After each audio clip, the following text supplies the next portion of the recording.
Hi, my name is Stephanie Sheh. I am a voice actress in anime. I am currently the voice of Usagi in Sailor Moon Crystal and the redub of the classic series, a bunch of other stuff. You could search the internet, and you're watching PokeCollection. And if you haven't already, you should subscribe.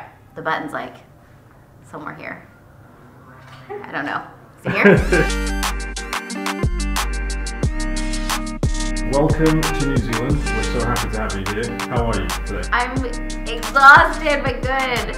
You suffer from jet lag. I think we called it before. And how's that going so far? It's like, the first night was like, okay. The first night, like, I was like, all right, I got this. I slept. I like stayed up. And then the second night, it was like 3 a.m. 3:15, 3:30. Like, and that was just like all the way until like by 7:30, I was like, all right, I'm going to the gym. So, first of all, your last name, how do you pronounce it? Am I pronouncing it right? Is it Sheh or Sheh? I've heard some different. So the Americanized version is Sheh. I just say Sheh. I don't know why that's the way you say it. It's just the way it's said. Sounds very Irish. Yeah. I'm not Irish. But the Chinese pronunciation is, you gonna try it? Okay. What is it? Sure. Sure?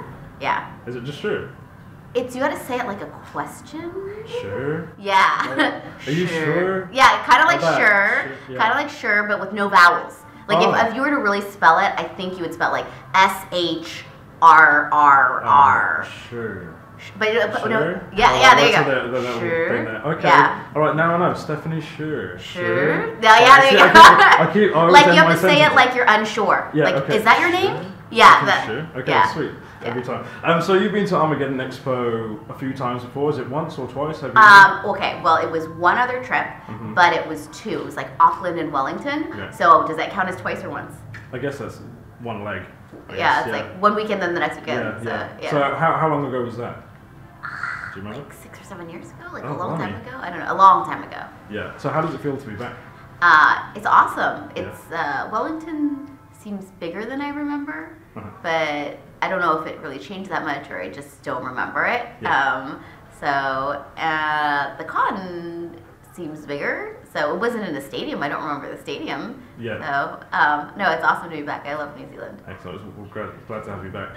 Okay, so let's talk about your voice work. You're an amazing talent. You're a veteran in the industry. You don't just do. You don't. No, honestly, you. Makes me feel so old, veteran. Oh no, you're not. I think the first encounter I had with your voice, I think, was when I first started watching Bleach and Orihime, and I think I mentioned that in passing before. I was very intrigued by that voice because, for me at least at that point, it was very high pitched, and I thought, wow, is that even... Did you start watching from the beginning? I think so, yeah. Okay.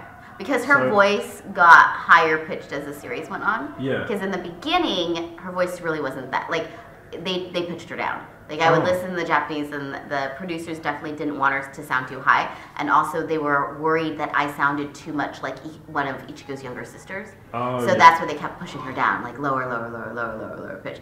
But then, as the series went on, Ichigo's younger sister wasn't in it as much. So then I made it closer to the Japanese. Plus, I would hear the Japanese before recording every single line, so you have a tendency to kind of like match the pitch. So it got higher as the series went on, but it's not the highest voice that I do by far. Yeah, I think all that just reverberates in my mind. Ichigo every few seconds, and that's pretty much what I heard. Pretty much. Like the first couple seasons, there was a lot of her just. I mean, in the beginning, she had stuff go on, and then I can't remember if season 2 or season 3. A lot of it was just group gasping, like a group like runs and then see something bad, and a lot of.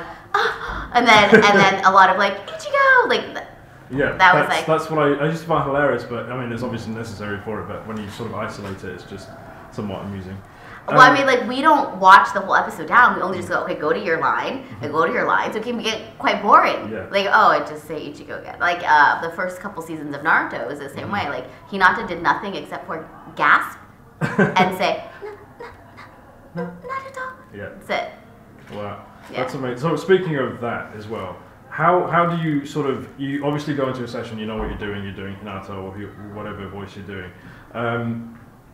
How do you sort of get into that mindset for that particular each character? Is there something that you have like a benchmark to sort of go into that voice? Or? I think that it varies on the voice. For something like Naruto or Bleach or even Sailor Moon, there's many episodes and you've been doing it so long, it's easy to kind of get into it. If it's a show that you're not doing a very big part on, or if there's like months in between recording it. There's a show that we produced called Gundam, and we did Gundam Unicorn and then Gundam The Origin, and now we're doing Gundam Thunderbolt. But with the Gundam series, we do 2 episodes a year. So there's 6 months in between. So the actors that come in, the actors that come in that had like really big parts, it's easier to remember the voice. But the actors that came in and only, was a supporting character. So, I mean, if you watch it down, it seems more memorable. But for the actor, they might just be in there for like an hour or 2 hours, right? And they come back 6 months later, it's like, oh, do you remember this part? So usually what you do is you have what they call a vocal ref. So they will pull some audio clips that, from a previous episode, they play it back and they go like, oh, this is you, and then you listen to it, and you're like, oh, okay. So you can hone in on yeah, and because anime is dubbing, which means that as we're recording it, we can see the picture and we get a preview, so we hear the Japanese right before. It's much easier to tap back into the character, Right. Okay. So do you gain a lot of inspiration from those around you or anybody that's gone before you in terms of your voice? Do you have anything that you bring to your voice that you feel like you've gotten from somebody else or been inspired by? I think that there's like tons and tons of great voice talent everywhere.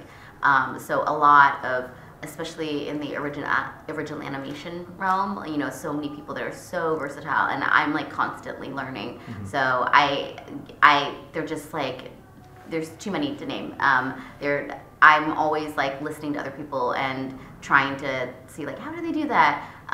But beyond that, I really do think that voice acting is more about acting. And while doing a lot of different voices is really cool and versatile and great, it's more about the emotion of the acting.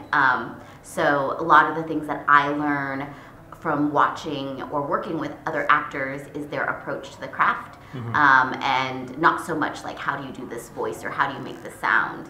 It's more about like, when I watch, I remember engineering for a show on Cartoon Network called Robotomy, and Dana Snyder was in it. I don't know if you guys know Dana Snyder, but he's know the name anyway. He's in Aqua Teen Hunger Force and Squidbillies and a bunch of stuff, Fish Hooks, And one thing that I noticed is that like any time that he got direction, it was an opportunity to do a take again. So it was lots of times like actors can be very judgmental about themselves, right? So you do your line, and then the director gives you a direction, and they think, oh, I didn't get it right. That's why I have to do it again.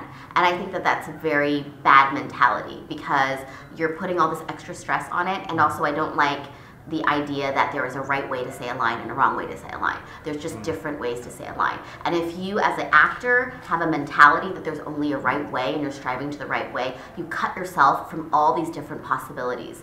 And you might end up, you cut yourself off from something that might be fantastic or hilarious or super creative that no one else would have done, because you're thinking, this is the right way, I'm trying to do it right.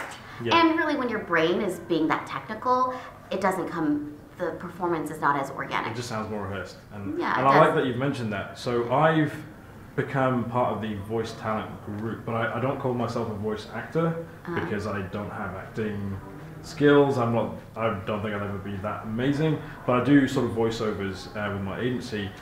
Now, the one thing that I took from that was they sort of kept directing you and you sort of had to do it a certain way, but that's one of the things I was like as well, self-aware. So that's quite an interesting thing that you mentioned, and it's about what you sort of bring to the table that makes it you, I guess. I think that in anything that you do, if you're not having a good time, people can tell. So, exactly. Like, anytime you get a chance to do the line again, it's an opportunity. Like, it's an awesome job, so why not have a good time doing it? Absolutely.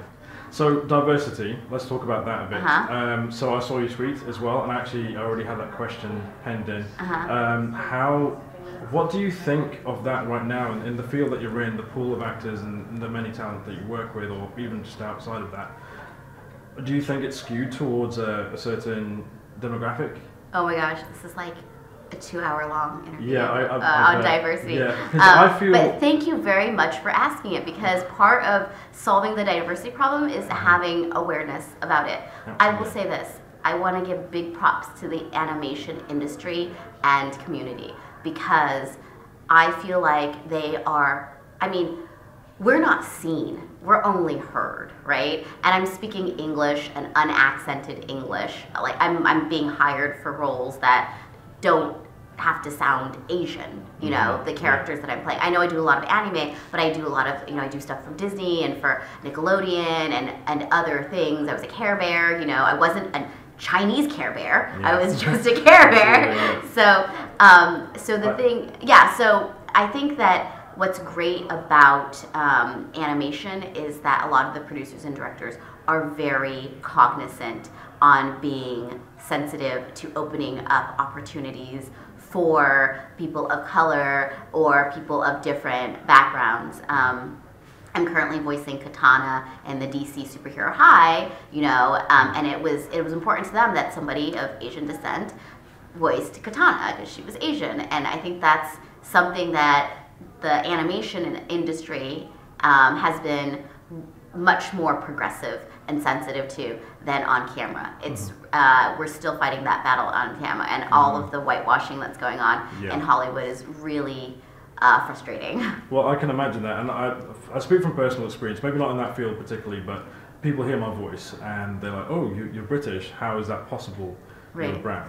Right. It's that sort of mentality. It's funny, but then it's also, there's a serious undertone to it, and it's like, well, why can't I be both? I was born there, you know, it's you know, that sort of thing. So I can understand that clearly. I would just say to the audience members out there, if it's something that you care about, I still think the industry is motivated by money, right? It's about financing and about whatever. So if you see something if you see something and you don't think it's right, then don't spend money to go see that movie, or don't spend money to go buy that DVD, because ultimately they will keep making those same casting mistakes and choices if the film or project does well and they can make money off of it. Yeah, you know? And that's pretty much what you're endorsing then in the sense. Yeah, in a way. Yeah. So okay, in terms of advice to aspiring voice actors or actors in general, I know that there's not a huge amount of money in the anime industry in terms of voice work. A lot of people go in with that sort of mentality in mind. What would you say to them? They go into the mentality that there is a lot of money in anime. Or in general, you know, thinking of it as a sort of fairy tale land of unicorns and butterflies and things. Yeah, if you want to be a voice actor, strive to be a voice actor. Don't strive to be an anime voice actor. You will be very disappointed. There is not a lot of money in, the budgets are very small in anime in general. I mean, still a lot of it is pirated. So if no one's paying for it, how can they pay the people to make it? You know, it's that simple. But I would say in terms of anyone who's going into the arts, you know, be professional and always be nice and study. Treat it like a job. Don't think like, oh, it's just because it's acting, I don't have to be serious about it. You should put as much focus and determination and study into it as if you were going to become a lawyer or a doctor or an accountant. Do you know what I mean? You have to treat it like a profession, and those are the people that become successful. Of course, you have to have talent, but as with anything, talent only makes so much up, and then the rest of it is being business smart and being hardworking. Yeah, absolutely. I totally agree. So, all right, what's next for you, and what's happening in the coming year? Oh my gosh, I'm always thrown off by this question.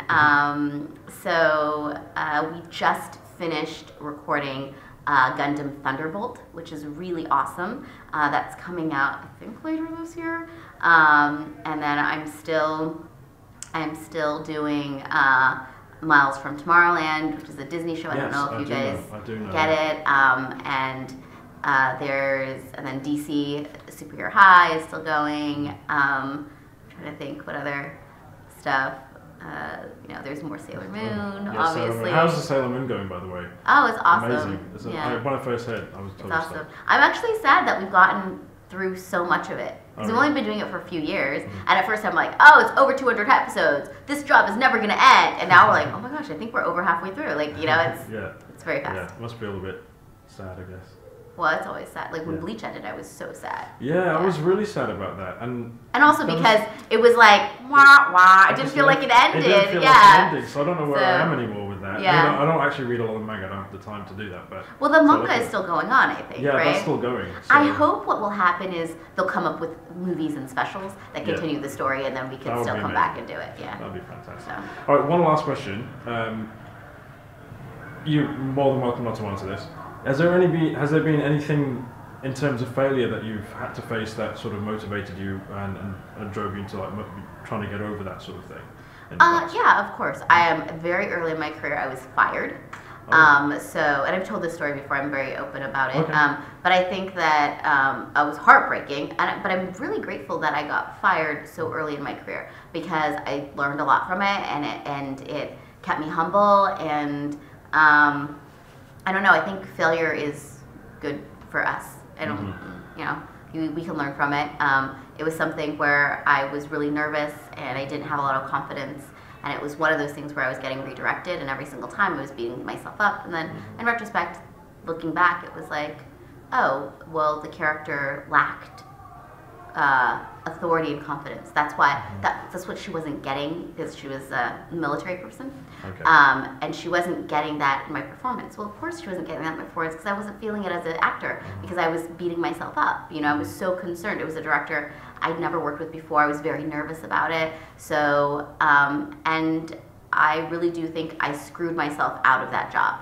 You know, with my own mental whatever was going on, I messed it up for myself, you know?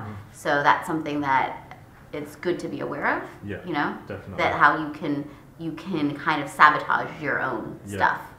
But look where you are now. You're doing a lot of stuff. Right? Yeah. And you made it onto Modern Family. I saw you in the dance clip. Oh, did you? Yeah. That show. Yeah. All right, some quick fire questions. Okay. All right, using 3 different voices of characters you played. Oh no, do you have to do voices? Yeah. So each word. So describe yourself in 3 words, but each word has to be a different character. Oh, okay. Okay, so myself? Like Stephanie, or the character that I the voice of it? Oh my god, this is so complicated. Okay, wait. So describe Stephanie in 3 of your characters' voices. Oh, that's harder.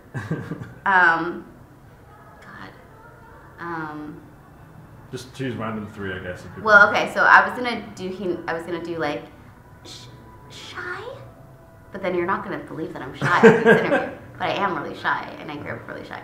And then what other things?